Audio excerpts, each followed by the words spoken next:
Hello મિત્રો, સ્વાગત છે તમારું ફરી એક આજના વિડીયોની અંદર। મિત્રો, આજના આ વિડીયોની અંદર આપણે પીએમ કિસાન સન્માન નિધિ યોજનાના 21મા હપ્તા વિશે વાત કરવાના છીએ। જેમાં પીએમ કિસાન સન્માન નિધિ યોજનાનો 21મો હપ્તો હવે આવી ગયો છે। ખેડૂતો માટે એ મોટી જ ખુશખબરી છે। હવે ટૂંક સમયની અંદર જે છે પીએમ કિસાન સન્માન નિધિ યોજનાનો 21મો હપ્તો ખેડૂતોના બેંક ખાતામાં આવવા જઈ રહ્યો છે। અહીંયા મીડિયા રિપોર્ટ્સ અનુસાર જોવા જઈએ તો હપ્તાની જે તારીખ છે હવે ધારવામાં આવી છે કે આવતા આ 6 સપ્ટેમ્બરના રોજ પીએમ કિસાન સન્માન નિધિ યોજનાનો જે 21મો હપ્તો છે એ ખેડૂતોના બેંક ખાતામાં જમા કરવામાં આવશે। અને સાથે મળતી માહિતી મુજબ જોવા જઈએ તો એવું પણ અહીંયા આપણને જાણવા મળી રહ્યું છે કે આ વખતે આપણો પીએમ કિસાન સન્માન નિધિ યોજનાનો 21મો હપ્તો 2000 ને બદલે 4000નો આવવાનો છે। તો કેવા ખેડૂત મિત્રોને 4000નો હપ્તો મળશે એના વિશે વાત કરીશું। ને સાથે વાત કરીએ તો હપ્તો મેળવવો હોય તો જે સરકાર દ્વારા અહીંયા તમને 6 કાર્યો આપવામાં આવેલા છે। 6 કાર્યો તમારે પૂર્ણ કરવા પડશે। કયા 6 કાર્યો છે ને કેવી રીતે પૂર્ણ કરવાના છે આ તમામ માહિતી તમને આજના આ વિડીયોની અંદર મળી રહેવાની છે। તો વિડીયોને તમે એન્ડ સુધી જોતા રહેજો। વિડીયો તમને પસંદ આવે તો વિડીયોને એક લાઇક કરજો। ચેનલ ઉપર નવા હોય તો ચેનલને સબસ્ક્રાઇબ કરી લેજો અને કોમેન્ટ કરીને ખાસ જણાવજો આપણો આજનો આ વિડીયો તમે કયા ગામમાંથી ને કયા જિલ્લામાંથી જોઈ રહ્યા છો, જેથી કરીને આપણને પણ ખબર પડે કે આપણો આજનો આ વિડીયો આ ગામ આ જિલ્લા સુધી પહોંચી રહે છે। તો વિડીયોની જે છે હવે આપણે શરૂઆત કરી લઈએ। કાર્યો પૂર્ણ કરવા માટે સૌપ્રથમ તમારે અહીંયા ગૂગલ ઉપર આવવાનું છે અને ગૂગલ ઉપર આવ્યા પછી અહીંયા સર્ચ કરવાનું છે પીએમ કિસાન સન્માન નિધિ। જ્યારે પણ તમે પીએમ કિસાન સન્માન નિધિ સર્ચ કરશો ત્યારે આ વેબસાઇટ તમને જોવા મળશે https://pmkisan.gov.in। આ વેબસાઇટ તમારે ચાલુ કરવાની છે। નીચે સ્ક્રોલ કરશો તો ઘણી બધી વેબસાઇટો જોવા મળશે। આમાંથી કોઈ પણ અજાણી વેબસાઇટ ઉપર ક્લિક નથી કરવાનું। જે સરકારી માન્ય વેબસાઇટ છે આ જ છે। તો આ વેબસાઇટને તમારે અહીંયા ચાલુ કરવાની છે। જ્યારે તમે આ વેબસાઇટ ચાલુ કરશો ત્યારે કંઈક આ પ્રકારનો એન્ટરફેસ તમને જોવા મળી રહેશે।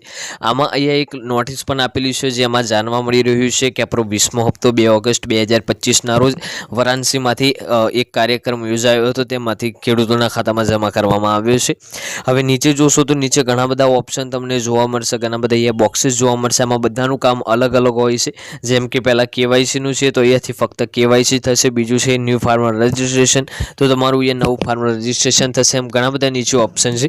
હવે ઘણા બધા મિત્રોની એ કોમેન્ટ હતી કે મોબાઈલ નંબર જૂનો ખબર નથી અને હવે મોબાઈલ નંબર અપડેટ કરવો છે તો શું કરવું? તો અહીંયા તમને એક ઓપ્શન જોવા મળશે અપડેટ મોબાઈલ નંબર, એના ઉપર તમારે ક્લિક કરી લેવાનું છે। હવે એના ઉપર ક્લિક કર્યા પછી થોડું તમને નીચે સ્ક્રોલ કરવાનું છે। હવે જ્યારે તમે કેવાયસી કરાવી હશે ત્યારે કેવાયસી વખતે તમને એક રજિસ્ટ્રેશન નંબર મળ્યો હશે। એ રજિસ્ટ્રેશન નંબર હોય તો તમારે અહીંયા દાખલ કરવાનો છે, ના હોય તો અહીંયાથી મેળવી લેવાનો છે। એમ પણ ના કરવું હોય તો અહીંયાથી આધાર નંબર સિલેક્ટ કરવાનો છે।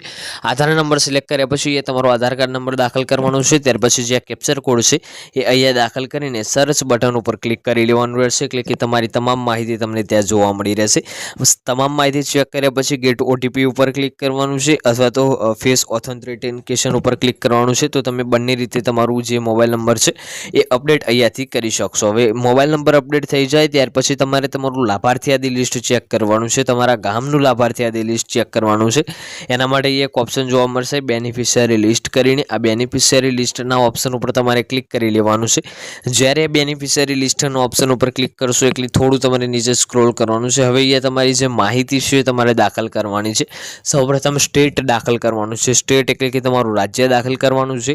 ત્યાર પછી ડિસ્ટ્રિક્ટમાં તમારો જિલ્લો, સબ ડિસ્ટ્રિક્ટમાં તમારો તાલુકો, બ્લોકમાં તમારો તાલુકો, વિલેજમાં તમારું ગામ ને ત્યાર પછી ગેટ રિપોર્ટના બટન ઉપર ક્લિક કરી લેવાનું રહેશે।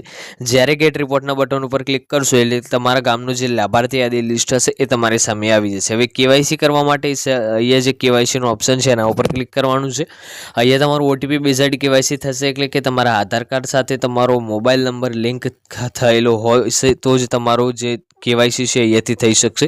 તો હોય તો અહીંયા 12 અંકડાનો આધાર કાર્ડ નંબર દાખલ કરીને સર્ચ બટન ઉપર ક્લિક કરી લેવાનું છે। કેવાયસી થયેલું હશે તો ઓલરેડી ડન બતાવશે ને નહીં થયેલું હોય તો તમારા રજિસ્ટર નંબર ઉપર એક ઓટીપી આવશે।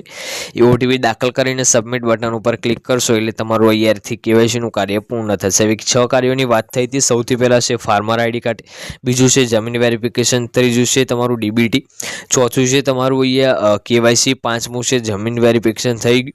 હવે છઠ્ઠું તમારું જે છે ફાર્મર આઈડી કાર્ડ બનાવી લેવાનું છે। આ તમામ જે કાર્યો છે, જે લેન્ડ સેન્ડિંગ છે, આધાર બેંક એકાઉન્ટ સેન્ડિંગ છે, આ 6 કાર્યો તમારે પૂર્ણ કરવાના છે, તો જ તમને યોજના અંતર્ગત હપ્તો મળશે, અન્યથા હપ્તો મળશે નહીં। તો આજનો આ વિડીયો આપણે અહીંયા પૂર્ણ કરીએ છીએ। વિડીયો તમને પસંદ આવ્યો હોય તો વિડીયોને એક લાઇક કરજો, ચેનલ ઉપર નવા હોય તો ચેનલને સબસ્ક્રાઇબ કરી લેજો અને કોમેન્ટ કરીને ખાસ જણાવજો આજનો આ વિડીયો તમને કેવો લાગ્યો। મળીશું આગળના વિડીયોમાં, ત્યાં સુધી જય ભારત, જય હિન્દ।